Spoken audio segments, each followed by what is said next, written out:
buenas tardes desde Meguer. Vamos hoy con otro nuevo webinar de las sesiones que tenemos, que se puede ver más todos los eventos que tenemos en nuestra web. Yo soy Mónica, que soy la responsable de marketing en Iberia, y tenemos como siempre la caja de preguntas para cualquier duda que pueda surgir. La pueden encontrar ahí y ahí pueden hacer sus preguntas. Al final del webinar se les responderá. Si no diese tiempo, al final los recogemos y les escribiremos a través de mail para contactar con vosotros y resolvérselo. Cualquier otra duda, les he dejado nuestros emails, tanto el de Sebastián como el mío. Y ya no tengo mucho más que comentar. Hacer una encuesta que va a haber al final del webinar, si la rellenan nos sirve de mucho. Y doy paso a Sebastián, que va a ser nuestro ponente de hoy y nos va a hablar sobre el estado de los cables en las plantas fotovoltaicas. Así que ya os dejo con Sebastián. Gracias, Mónica. Bueno, pues buenas tardes a todos. Gracias por asistir a este nuevo webinar de Meguer. Y nada, pues hoy vamos a comentar un poquito algo, ¿no? Pues que está muy de moda ahora, ¿no? Que está en pleno auge. Tenemos muchos y muchas, tanto a nivel industrial como doméstico, como de generación, que son las plantas fotovoltaicas. Y vamos a ver un poquito pues esas instalaciones que tenemos, sobre todo en el tema del cable, es donde nos vamos a centrar hoy, que parece que lo aguanta todo, pero que al final pues acaba deteriorándose, ¿vale? Entonces, bueno, vamos a iniciar un poquito. ¿Vale? Y bueno, pues como pone aquí, energía y mantenimiento, ¿no? Pues siempre es un mercado pues dinámico, ¿no? Vamos evolucionando con la energía y evidentemente los mantenimientos pues tienen que ir también al mismo nivel, tienen que ir evolucionando. Hoy en día pues estamos viviendo en una era donde nos toca pues lidiar con muchos aspectos, los que nos dedicamos, los que se dedicáis más que yo, vosotros al mantenimiento y nosotros pues suministraros esa instrumentación necesaria. Y vemos pues que ya no es solamente generamos y hacemos en alterna, ¿vale? Y volcamos a la red y se distribuye. Recientemente hemos sufrido también ese famoso apagón, que si son las eólicas, son las de solares, que sí, en fin, no se sabe muy bien todavía qué es el motivo, ¿no? de lo que ha sido, ¿no? Pero es cierto que como vemos aquí en este gráfico, este dibujo, pues tenemos tanto de transporte, generación, renovables, ciclos combinados, tenemos alterna, tenemos continua, vehículos de recarga, en algunos proyectos incluso que vuelven a meter, ¿no? a la red, ¿no? la propia energía de los vehículos, etc. Bueno, un poquito más un esquema más quizás visual, ¿no? Pues tenemos ciclos combinados, placas fotovoltaicas, los inversores, las cajas de inyección, pues motores eléctricos o generadores, cargas de vehículo, inversores, distribuidores, transformadores. Tenemos un conglomerado, ¿no? de elementos, tanto en AC como en DC, pues que complican un poquito a veces, ¿no? todo lo que es la red. Pues nosotros hoy, básicamente, lo que vamos a centrarnos es en el cable. Si es cierto que aquí os pongo unas cuantas de normativas que hacen referencia a lo que es el mantenimiento de las placas fotovoltaicas, ¿vale? Y sus diferentes elementos. Si alguien lo quiere, pues gustosamente se lo puedo enviar, ¿vale? Y aquí tenemos pues, bueno, las IEC, que son las que estamos de aplicación. Aquí en España todavía nos estamos basando en las IECs, dado que la reglamentación, aunque parte de la de baja, pero hay un borrador que está trabajando en ello, ¿vale? Y eso está en fase todavía de borrador sin aplicación. ¿Vale? Bueno, pues un poquito para que veamos la importancia que tiene el cable en una planta fotovoltaica, ¿vale? Sus conectores, que forman parte de ese cable. Tenemos una planta media, una planta tipo de 20 megavatios, ¿vale? Y aproximadamente tenemos 64.000 conectores, se dice pronto, ¿vale? Tenemos 40.000 paneles o módulos fotovoltaicos. Entonces esto, pues, hay una serie de estudios o de medias, ¿vale? Que nos dicen que por lo menos un módulo en alguno de esos elementos acaba dañado al mes, por lo menos uno. ¿Qué es lo que tenemos que ir viendo? Pues evidentemente lo primero que nos dice la IEC en categoría 1 es una inspección visual, siempre, ¿no? Visualmente, pues muchas veces hay fallos que apreciamos. ¿Qué más? Pues pruebas de continuidad, de que los cables y los elementos tengan su continuidad y no esté interrumpida para que no haya pues, ninguna falta de circulación de la tensión que estamos generando, o al contrario, muchas veces también es por temas de seguridad, por temas de pararrayos, etcétera, que normalmente suelen estar en sitios, ¿no? O en ambientes pues, un poquito complicados respecto a ese tema de climatológico. Pruebas de polaridad, que no tengamos un cambio de polaridad, lo que se genera en continua. Pruebas de voltaje corriente, que veamos también que no hay pérdidas, que se está generando y se está recibiendo lo que se está generando. Pruebas de voltaje, circuito abierto, que aguanta la tensión, volvemos a lo mismo un poquito, que no se pierden voltios por ningún sitio. Pruebas de corriente operacional o cortocircuito. Pruebas de resistencia del aislamiento, que es uno de los puntos donde nos vamos a basar hoy. Pruebas de corriente de fuga, otro de los puntos también que nos vamos a basar hoy.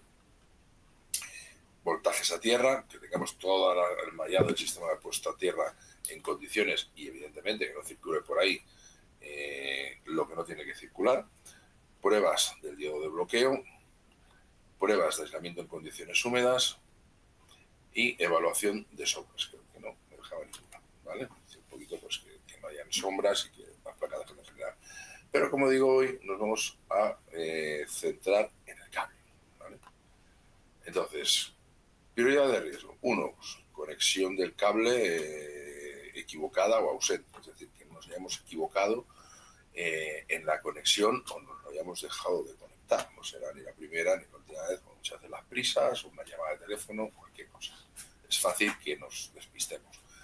Conectores averiados o quemados. Un conector, pues que tanta humedad o no estaba bien puesto, al final se ha oxidado, en fin, se ha deteriorado. Una mala instalación, que no esté correcto, no esté bien gripado, por ejemplo. El cable que se haya dañado pues, por algún canto o una doblez excesiva, porque le da mucho el sol y al final se termina cuarteando, etcétera. ¿Vale? Aquí volvemos, cable equivocado o ausente, un poquito como la conexión, ¿no? Es decir, nos ha faltado el cable. En resumen, ¿vale? Tenemos pues, un montón de fallos, de posibles fallos, ¿no?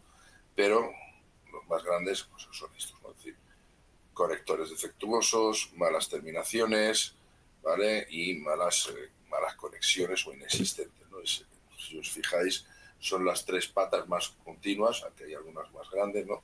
Pero estas 3 son de las más importantes. Vamos a ver un poquito qué es inspección visual. Pues, ¿qué tenemos que hacer, por decirlo de alguna manera, a la hora, sobre todo, de revisar, vuelvo a insistir, en el cable, que es donde estamos centrados hoy, ¿vale? Pues bueno, un segundo, voy a poner ¿dónde están las dibujar pues poner, por ejemplo, aquí, ver, veis cómo está este cable. Ese cable evidentemente pues ya tiene pinta de que posiblemente esté dañado y no aguanta el aislamiento, incluso esté deteriorado ya por dentro, porque muchas veces el problema, si ya lo vemos por fuera, pues posiblemente el deterioro vaya adentro. Vemos aquí también el círculo rojo a la derecha, como hay una doblez excesiva en un canto, posiblemente pues esté rozando. Aquí lo mismo, incluso con un panel, en este caso está ahí arriba, un panel de estos de avispas, pero igual puede estar debajo y puede afectar al cable, ¿no? O un conector pues que aparentemente no tiene pinta de estar bien conectado o bien gripado. Eso sería lo que sería una inspección visual. Pero para probar eso también muchas veces necesitamos, ¿no? Elementos. Entonces, un poquito de historia. En 1827, George Simon Ohm pues, fue el que desarrolló, ¿no? La ley de Ohm. Y al final nos dice que la corriente es igual a la tensión partida por la resistencia. Vale, perfecto, eso ya lo sabemos, ya sabemos cómo calcular la resistencia, despejando la incógnita de aquí. Pero ahora, ¿cómo la medimos? Nos hace falta algo, ¿no? ¿Qué nos hace falta? Pues un medidor, ¿vale? Con el símbolo de ohmios, ¿vale? Que le dio el símbolo, ¿no? a su apellido y a la medición de resistencia, que es el ohm, el ohmio. Y necesitamos una máquina, ¿vale? Algo pues, para medir la resistencia. Hostias, ¿y quién inventa esto? Pues lo inventó este señor. ¿Vale? Este señor, en 1889, Sainer Evershed, inventa el medidor de aislamiento, o lo que se denomina el Megger. De hecho, de ahí venimos, o ahí viene el nombre de Megger. ¿Vale?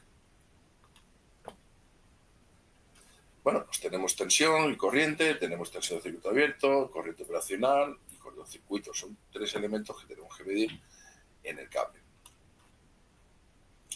Pues para ello tenemos lo primero que hacer una inspección, ¿no? O sea, vemos y podemos comprobar simplemente pues, con una pinza perimétrica, con una DPM, una DCM 1500, de las que tiene Megger, ¿vale? Pues podemos comprobar las tensiones o las corrientes que circulan, ¿vale? Por la placa o que genera la propia placa, ¿vale? Aquí, como veis, en este punto incluso viene con unos conectores especiales para conectar directamente al stream de la placa. Podemos medir también las corrientes de fuga. Si tenemos corrientes de fuga, podemos ir viendo hasta dónde o por dónde van perdiéndose, ¿vale? Por los diferentes puntos del circuito hasta localizarlas. ¿Eh?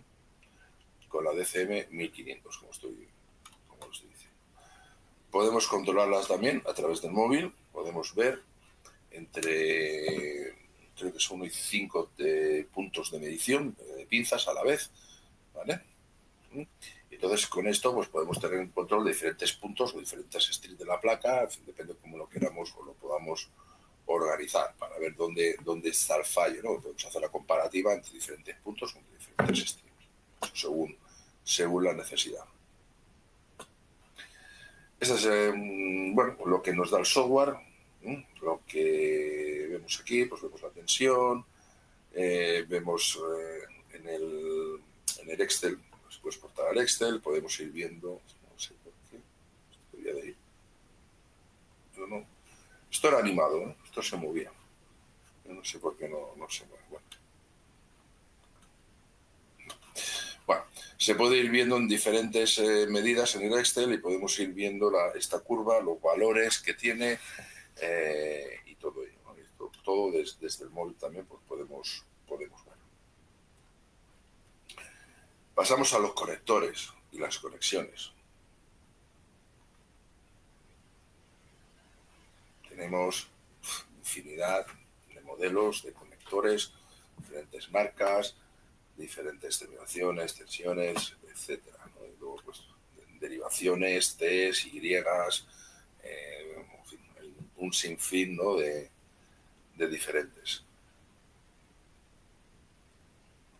Entonces, ¿qué nos pasa si tenemos esos conectores defectuosos y que se provocan calor? Pues pueden llegar a provocar un pequeño incendio o fundirnos, ¿veis? Como vemos aquí, las placas, quemarse directamente el panel o el centro de conexiones, si tenemos conexiones.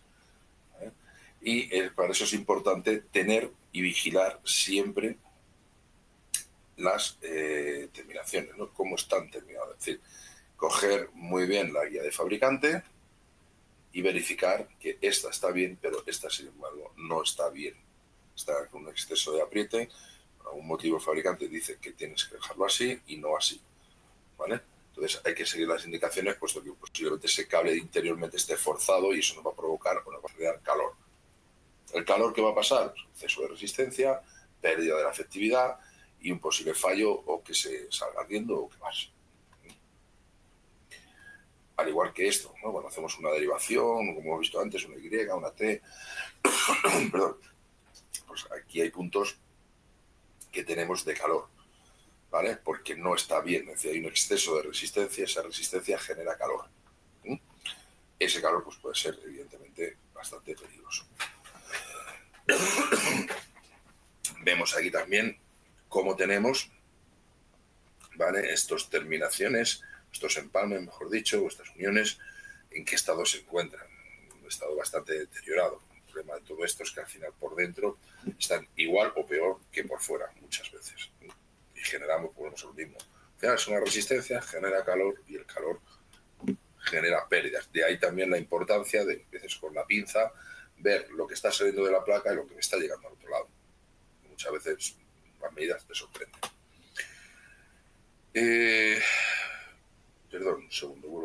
Entonces, para medir esto, o estos puntos, la mejor manera o la más indicada es un medidor de baja resistencia que veremos ahora. Si no disponemos de cámaras termográficas, pues que a veces no todo el mundo la lleva encima, pero sí podemos comprobarlo por el aumento de la resistencia. Ahora lo veremos. Aquí lo que vamos a ver ahora es cómo medir la resistencia y la resistencia de aislamiento, ¿vale? Que no es la misma. Lo que yo me refiero a resistencia es la resistencia del hilo conductor. ¿Qué resistencia tenemos en un punto? Entonces, esa resistencia del hilo conductor cuando pasa por esos empalmes o esas derivaciones, si no son correctas y están generando, como hemos visto antes, calor y por lo tanto un aumento de la resistencia, me va a dar un aumento de esa resistencia. Si un cable, pues, por decir algo, tiene que medir 10 miliohmios, pues, posiblemente me esté midiendo 25 o 30 o 40.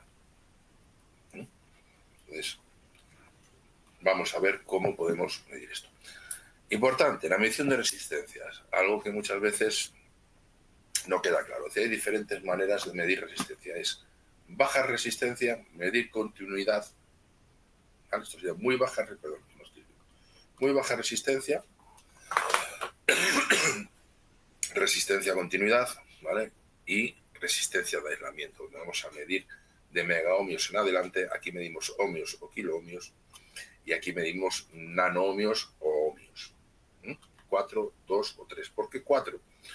En la parte de 4 terminales, como veis, se le da mucha importancia a la inyección de corriente con muy poca tensión, ¿vale? Para medir baja resistencia, como hemos visto antes con la ley de Ohm.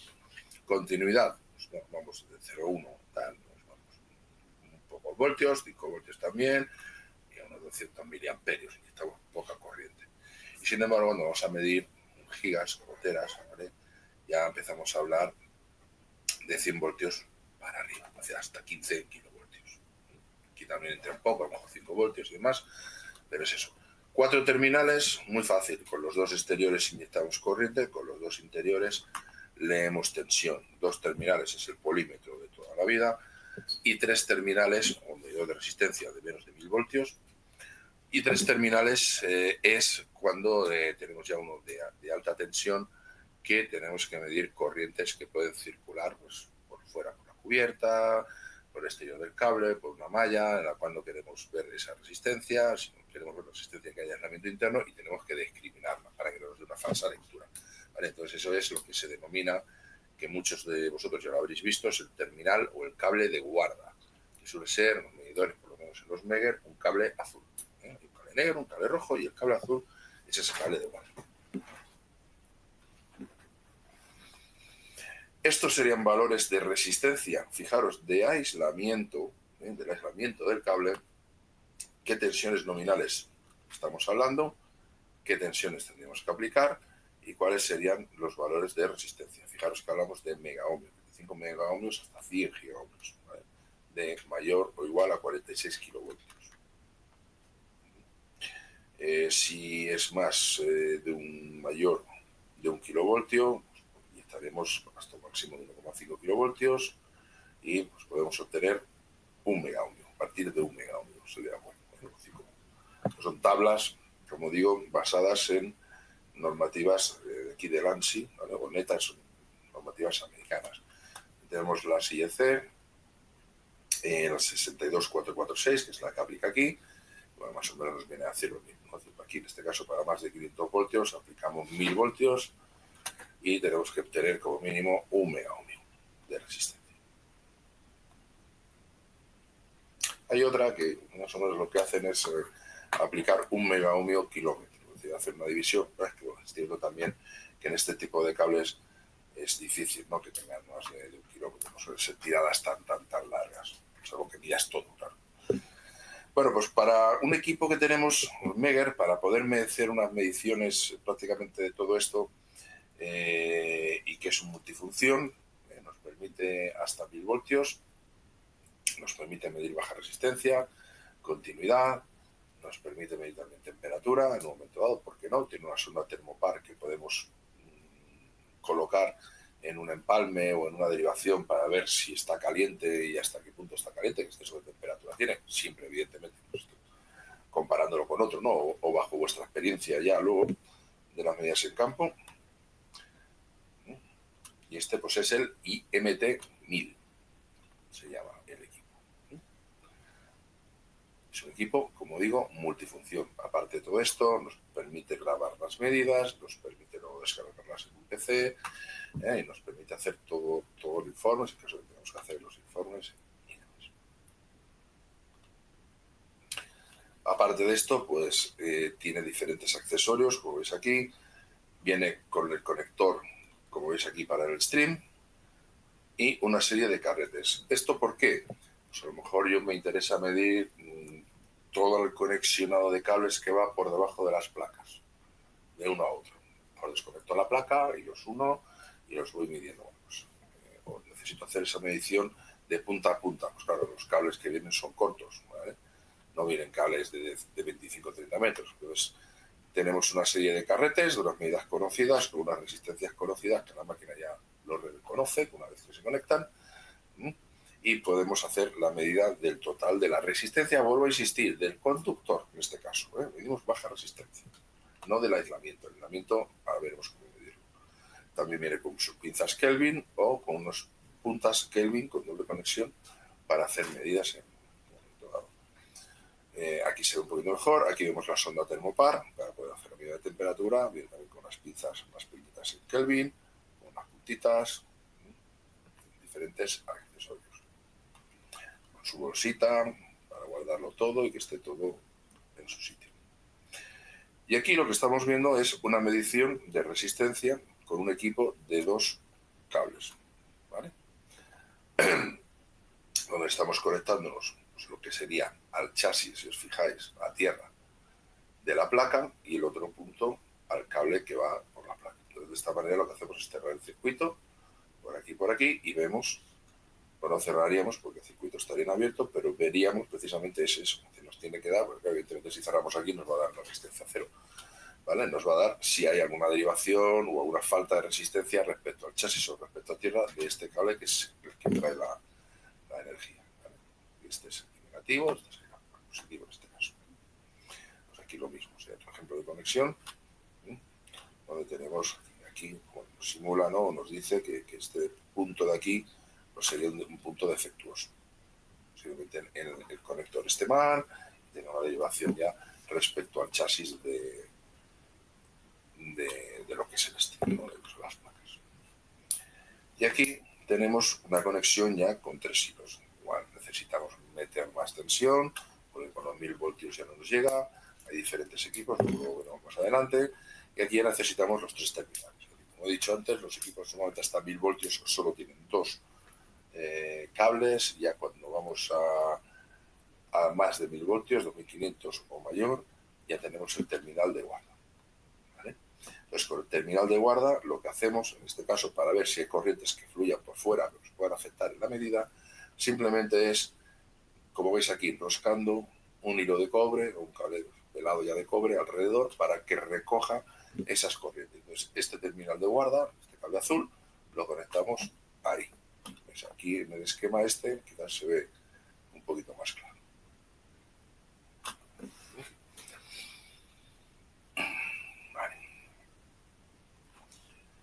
Aquí será un ejemplo de medida. Vemos cómo tenemos aquí, fijaros, el cable enroscado, aquí alrededor del cable que estamos midiendo. Y aquí tenemos el cable rojo ahí. Y el cable negro lo tenemos aquí a la tierra, para ver que arriba del cuadro está la pinza en la esquina, ¿vale? Para ver que no haya derivaciones a tierra. Está formando evidentemente por aquí, por el chasis, por el strip, pues me vendría toda la fuga a la tierra. Bueno, pues como os he dicho, medidas de 2 terminales, tenemos hasta 1000 voltios o los polímetros. Para medidas de más de 1000 voltios, tenemos ya lo que es medidor de tratamiento de 2500 voltios, de 5, de 10 o de 15. Otro elemento más importante, o no más importante, sino igual de importante evidentemente que los otros. Vale, perfecto, hemos hablado de las placas, hemos hablado de los conectores, hemos hablado de los cables que van por debajo. Pero ¿qué pasa cuando el cable ya va enterrado buscando el inversor? Suelen ser instalaciones que están situadas en montaña o cerca de caminos, o hay caminos por medio, etcétera, donde las tierras a veces pues, no están todo lo bien compactadas que deberían, pues son tierras que ya de por sí igual pues hasta tienen un cierto movimiento, y esas tierras se mueven, estresan mecánicamente al cable, y incluso pues puede pues, que a lo mejor una piedra de repente que antes no estaba, pues ahora al moverse se quede clavándose encima de un cable, pasa un camión, pasa un coche, etc. Son elementos, podríamos decir, no vivos, pero casi. Entonces ese cable también hay que comprobarlo. ¿Vale? Y es el cable que va enterrado. ¿Vale? Tenemos este tipo de cable, es el más estándar, el H1Z2Z2K. Y esto pues tenemos que localizarlo o comprobarlo de alguna manera, ¿no? Como digo, hasta ahora no hay normalmente una normativa demasiado clara respecto a esto. Se están aplicando normativas de baja tensión, con lo cual la prueba, por ejemplo, pues para estos cables que se está aplicando suele ser de 4 veces la tensión nominal en continuo. Entonces, si es un 6/1000 o 1500, pues aplicas 4 veces la nominal, que serían 600 voltios, o sea, serían 1200 o 1400 voltios aproximadamente. Bueno, son cables que aguantan eso y bastante más respecto a tierra. ¿Vale? Bueno, esto es una forma de que veáis, ¿no?, lo que haría en caso de una fuga, ¿no? Es decir, estaríamos ahí, no aguantaría la tensión me iría para abajo y fugaría por ahí. Supongo que la mayoría que estéis aquí ya habréis visto lo que es capaz, sobre todo un cable enterrado, de aguantar un cable de estos. O sea, es una barbaridad. Está con una pelota tremenda, sulfatado muchas veces ya del tiempo que lleva, y sigue transmitiendo, ¿no?, la energía, evidentemente con muchas pérdidas, porque está fugando mucho, pero sigue transmitiendo todavía muchas veces esa energía. ¿Vale? Eso sería lo normal. Entonces, me vendría, digamos, la fuga. Entonces, ¿qué pasa? Aquí, perdón, es que no, esto es un problema que ya entraríamos en más profundidad en otro momento, es las posiciones de las tierras en las máquinas estas. Todas estas máquinas siempre se recomiendan que tengan 2 posicionamientos de tierra. La tierra de alta, por decirlo de alguna manera, y la tierra de protección, ¿vale? Entonces, si la tierra de servicio, la de protección, perdón, es mayor que la de servicio, pues es lo que hemos visto. La corriente me circularía por aquí, ¿vale? Me entraría por la tierra de servicio. Si la tierra es la de protección es menor que la de servicio, pues se me iría, como vemos aquí, por la de protección. Pero claro, muchas veces no sabemos si las 2 tierras son buenas, si una de las 2 es buena, porque no nos vamos a poner a medir tierras. Pero ¿y si resulta que yo veo la tierra ahí, pero a alguien se le ha olvidado? Pues hablamos, igual un conector o un cable, ¿por qué no se puede olvidar conectar la tierra? Y si la vemos instalada, porque la tierra realmente está instalada, pero no está conectada. ¿Qué pasaría? Pues que estas máquinas que liberan mucha energía tienden a absorber otra vez la energía que regresa del cable. Entonces, normalmente causa problemas o averías en el cable. ¿Qué se suele hacer para esto? Que una tengas mal o no sea buena, puede darte. Que las 2 sean malas y es más difícil. Entonces, ¿qué vamos a hacer? Igualar la tierra de protección con la tierra de servicio. ¿Cómo? Uniéndola simplemente con un cable. Para todo este tipo de máquinas, esta es la mejor solución. ¿Vale? Mucha gente dice, no, hombre, pues joder, lo pongo todo en la misma pica y arreglado, con el mismo punto de tierra y arreglado ya. Pero ¿y si no es buena esa? No va a absorber la energía, por lo tanto tendríamos un problema. Es preferible siempre tener 2 puntos diferentes. ¿Vale? Pues, vale, aquí. Aquí. Vale, perdón, me he quedado sin tener. Vale. Tienen estos equipos también, ¿no?, tienen la opción de tener una prelocalización del defecto. Es decir, es algo muy útil, pues que te diga que el defecto lo tienes a 50 metros, o lo tienes a 100 o lo tienes a 200. Aquí ya los cables a veces, no siempre, pero siempre pueden tener 200, 300 metros. Pero bueno, Si no lo conocemos, tenemos que ir buscando metro a metro. Si conocemos, podemos ir ya a un punto medio, ¿vale? Entonces, pues tiene unos puentes tipo Murray Glaser, ¿vale? Que al final es un puente de caída de tensión, ¿no? Con una mayor precisión, es lo que tienen estas máquinas, no afecta la conexión, más práctico, más rápido, ¿vale? Y bipolar. Y nosotros aquí vemos, esto refleja un cable de media tensión, el efecto sería el mismo, pero tendríamos, en lugar de conectar a conductor y malla, pues conectaríamos todo entre los dos conductores, pues tendríamos positivo y negativo. Lo único que puede pasar es que a lo mejor un pelín de precisión, pero bueno, lo mismo me da un metro delante, un metro atrás, porque luego tengo que posicionarlo sobre el terreno. Siempre con un puente de aquí detrás, uniendo los dos cables y haciendo la pelocalización. Para ello hay que indicarle a la máquina, eso sí, qué longitud o qué distancia tienen esas líneas. Si no se le indica, pues bueno, nos dará un porcentaje. Pero al final hay que medir igualmente, ¿vale?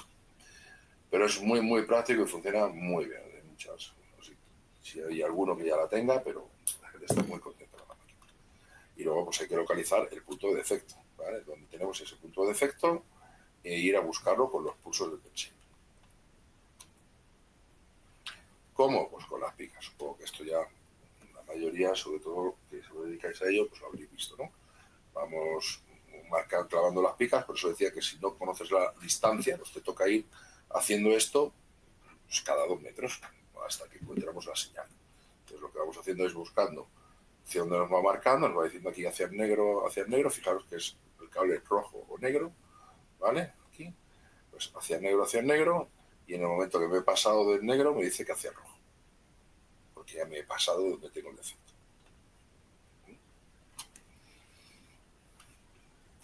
Para esto hay dos modelos, hay uno con más, digamos, precisión que el otro, ¿vale? Porque hace una medida con un cuarto cable, entonces llega a ser más preciso en la prelocalización y necesita también de que la avería pues, pueda ser un poquito mayor. Esto nos permite, sobre todo en media tensión, llegar a más longitudes en el cable también. Y tenemos pues, el HMCM10 y el HVB10, siempre imprescindible, por mucho que te diga, que sepáis, que conozcáis, yo os recomiendo que lo tracéis, es decir, que sigáis el recorrido del cable antes de salir con las picas a buscar, porque muchas veces os puede dar de que estéis buscando donde no esté el cable. Y evidentemente esto tiene un margen. Estás 3-4 metros paralelo al cable, lo puedes llegar a ver. Si estás 15 metros al sentido contrario, no vas a ver nada, ¿vale? Entonces, es interesante que sepáis exactamente por dónde va el recorrido. Es decir, yo os hablo de mi propia experiencia, de tener discusión con el cliente de que el cable va por aquí, va por aquí, va por aquí, y decir, chicos, es que aquí no hay nada. Trazar el cable y salir exactamente por el otro, justo por el otro lado del stream, no del stream, perdón, del inversor, del centro. Pues, ahí me podía pegar yo hasta ahora buscando la avería, porque ahí no estaba justo en el otro lado. Y el cliente no me creía hasta que no lo compró en Google. Estaba en Google Maps. Y ya cuando lo compró en Google se quedó tranquilo, pero le costó. Bueno. Con esta máquina también hay un software disponible, pues por si queremos guardar un histórico de las averías, almacenamiento, etcétera. Hay una versión que es gratuita para generar informes para guardar los archivos. Hay una de pago y para esto es necesario. Que simplemente lo que te permite también es pues, poder geoposicionar los puntos que tú quieras y ya lo diré. Ver, ¿no? los rangos de fuga en el ensayo y no tiene más importancia. Yo, si me está interesado simplemente con el de generación de informes. Bueno, estos un poquito son los equipos, un resumen para que veáis los equipos que hemos estado hablando. Hay medidores de resistencia también de 2 amperios, pequeñitos, de manos, simplemente medidor de resistencia, pero fijaros que tiene el mismo tamaño que el equipo multifunción que os enseñaba antes. Evidentemente el otro son 200 miliamperios, ¿no? Sí, 200 miliamperios. Estos son 2 amperios, más potente. Es que quizás se quede un poquito corto el otro, depende de lo que quieras medir. Medidor hasta 10 o de 100, que lo hay también. Los carretes de 50 de 100 metros y diferentes accesorios, como hemos visto un poquito antes también. Luego pues tenemos el medidor de aislamiento de 5, luego hay hasta 15, de 2500, que tiene el mismo formato de tamaño. El IMT1000, que es el multifunción, y volvemos otra vez un poquito pues, a los carretes y los accesorios de antes. Y bueno, aquí un poco todo, hemos hablado solamente de la parte del cable, un poquito, pero bueno, tenemos aquí pues, la pieza que hemos visto, medidores de irradiancia, detectores de tensión, equipos para el ensayo y la localización de averías también en cables de media tensión, si tienen mucha tirada, probar protecciones, interruptores, transformadores, baterías, si tenéis grupo de baterías, tanto el descargador como el medidor de impedancia, resistencia de tensión, medidores incluso de descargas parciales, si queréis monitorizar temporalmente un transformador, un interruptor, los furgones, en fin. Como veis, Megger abarca mucho campo, con muchos equipos y muchos sistemas. Y bueno, ¿por qué Megger? ¿No? Un poquito ya también, esto sí quería a veces recalcarlo, ¿no? Porque digo, ¿por qué Megger? Hay muchas marcas, hay muchas tal. Bueno, pues lo primero, llevamos 130 años, creo recordar, una cosa así, como marca, tenemos ya una gran experiencia, por lo tanto transmitimos y damos, no solo transmitir, también es importante dar una seguridad, somos precisos y fiables en la medida, los manejos siempre intentamos que sean intuitivos y fáciles. Pensamos en la gente que está en campo, muchas veces pues, no tienen el tiempo de aprender pues, combinaciones o manejos difíciles, pensados con botones para manejar con guantes, con joysticks, ¿vale? Siempre pensando en la gente que está en campo. Y diseños robustos, que siempre duren. Sí, podemos igual a veces tener un precio un poquito más elevado que el otro, pero bueno, más de un cliente alguna vez me ha dado la razón, muchas veces, más que alguna vez, de que hay equipos que sí, compro el equipo chino, vale, el equipo chino me dura 6 meses. Esta cosa es que tengo un Megger con 6 años, ya de 6 meses a 6 años ha costado un poco más el Megger, pero joder, me ha salido muchísimo más barato. O sea, a veces no es lo que pagamos, sino lo que dejamos de pagar. Y bueno, por mi parte, agradeceros vuestra atención, agradeceros vuestro tiempo y si tenéis alguna pregunta, pues no sé cuánto tiempo disponemos, no sé si me he excedido un poquito o no, pero gustosamente pues os la responderé.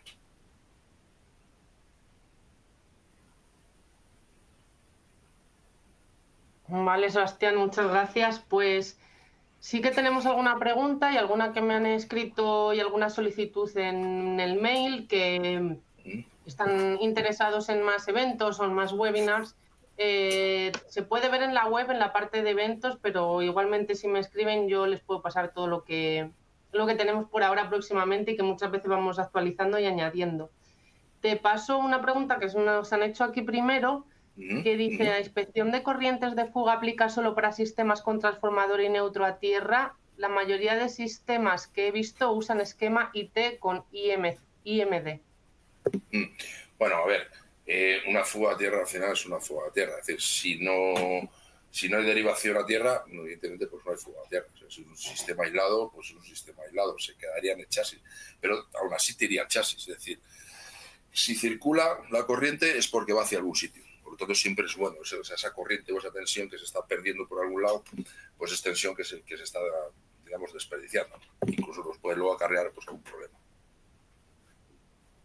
Vale, y aquí, ¿es buena técnica de OIM la sustitución recurrente de los cables y conectores MC4 en DC? A ver, la sustitución, pues como todo, sustituir cosas que estén bien, creo que no tiene mucho sentido. Hay veces que se puede estar bien protegidos los conectores y no representar un problema para la instalación. De ahí que se puedan probar. O sea, es tan importante, como he dicho antes, la prueba de aislamiento respecto a tierra como la prueba interna de resistencia, de que no ejerza o no esté deteriorado por dentro, que no sea algo visual y que esté ejerciendo una resistencia excesiva. Por eso ya, si os fijáis, os he enseñado antes que ya los equipos vienen preparados con conectores a stream para poder probar. Dependiendo de cómo sea la instalación, pues podemos probar 5, 6, 7 a la vez o tenemos que ir entre uno y uno, dejando uno en medio y probando entre los extremos. Vale. Cuando se hace la medición de resistencia de aislación del string, ¿no puedo dañar el panel por sobretensión? No, en principio no, porque yo no estoy conectando fijaros que tengo un circuito abierto, entonces yo no estoy conectando entre positivo y negativo, estoy conectando entre tierra y el cable que está aislado, pero que me circula por el conducto, es decir, por el panel. Es decir, lo que va entrando normalmente es el negativo que va uniendo las placas y luego tienes el otro de regreso. Si lo haces así, no. Evidentemente, si el panel está preparado para aguantar normalmente 1500 o 2500 voltios, incluso más, algunas veces ya, 1000 voltios, siempre evidentemente tienen un margen, ¿no? Pero si no nos excedemos, no tienes por qué romper nada ni estropear nada. Vale. Para localizar fallas en cables de baja tensión, ¿cuál es el mejor método y con qué equipo Megger lo hacemos? Depende de la avería o del fallo que quieras localizar. Es decir, si queremos localizar un fallo en un cable, como hemos visto antes, que va por los streams o que va en bandeja, pues tendremos que ir con una pieza de detección de fugas. Si va enterrado, pues con esta última parte que os he enseñado con este equipo. Vale. Voy a pasar aquí, déjame ver. Vale, aquí, ¿cuándo utilizar un método de 4 terminales o de 3 para medir aislamiento? Sí, lo he dicho antes, es decir, va en función de la resistencia. Uno de 3 lo que vamos a medir es gigaohmios o megaohmios, ¿vale? Y con uno de 4 lo que vamos a medir son miliohmios, nanohmios, microohmios, es decir, muy baja resistencia. Es decir, uno aplicamos este último, donde medimos baja resistencia, para medir la resistencia del conductor o de los conectores internos, y la otra es para medir el aislamiento, es decir, que esté protegido ese cable respecto al chasis o tierra. Vale, ¿cómo puedo comprobar un conector? Sí, pues un poco lo que hemos explicado hace un momento. Es decir, tienes dos formas, una con un termopar, una cámara térmica, una primera inspección, y aún así, si quieres volver a verificarlo, pues dejando ese conector en medio y conectando en un extremo y por el otro, pues una medición de baja resistencia y comprobando que esa resistencia no sea elevada. Vale, y la última, ¿qué precisión tiene el método de prolocalización para averías en cables enterrados? Pues toda la precisión.